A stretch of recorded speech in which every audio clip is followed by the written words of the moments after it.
Donc les statistiques, la page de statistiques, en fait, on y accède depuis le menu principal. Donc c'est voilà, c'est l'item de menu qui est ici.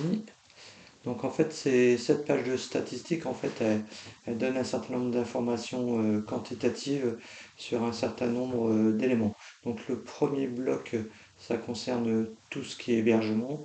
Donc là, vous avez les chiffres qui concernent le nombre d'hébergements, nombre de campings, nombre d'aires naturelles de camping, le nombre de campings à faire, les nombres d'auberges de jeunesse, de gîtes d'étape et de refuge, et les haltes randonneurs.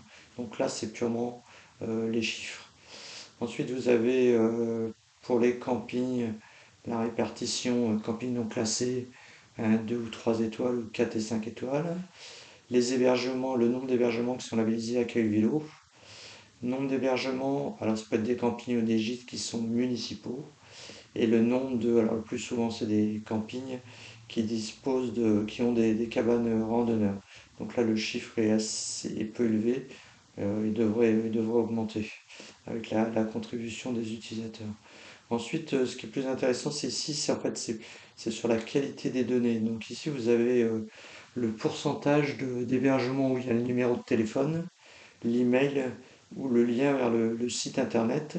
Et là, vous avez le nombre de fiches descriptives qui ont une photo.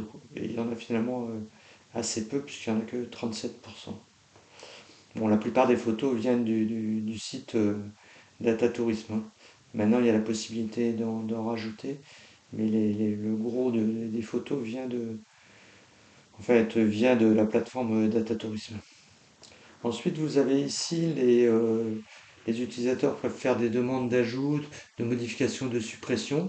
Donc en fait, ce que vous voyez ici, c'est le nombre qui sont en attente, qui ont été acceptés et qui ont été refusés depuis le début du site.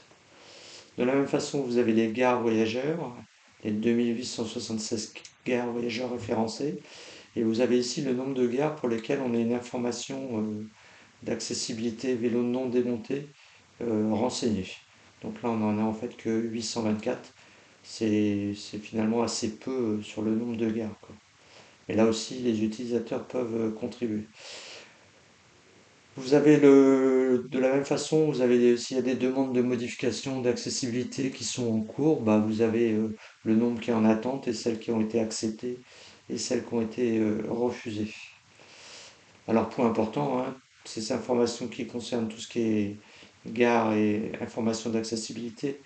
Les gares viennent des informations Open Data de la SNCF. Par contre, les informations d'accessibilité proviennent uniquement des utilisateurs. Après, on a le nombre d'hébergements qui sont recommandés, c'est-à-dire pour lesquels les utilisateurs ont fait une recommandation, et vous avez le nombre d'avis utilisateurs. Parce qu'en fait, plusieurs utilisateurs peuvent commenter le même hébergement, quoi. Bon, alors là, c'est pareil, il y a très peu de chiffres parce que ça arrive avec la fonctionnalité, c'est une nouvelle fonctionnalité de la version 1.0, mais ça devrait augmenter. Et enfin, vous avez je dirais les recommandations, les avis utilisateurs qui sont en attente, qui ont été acceptés et refusés. Donc une page de chiffres et de pourcentages bah, qui essaye d'être un peu le reflet de ce qu'il y a réellement dans la base de données de Rando Camping.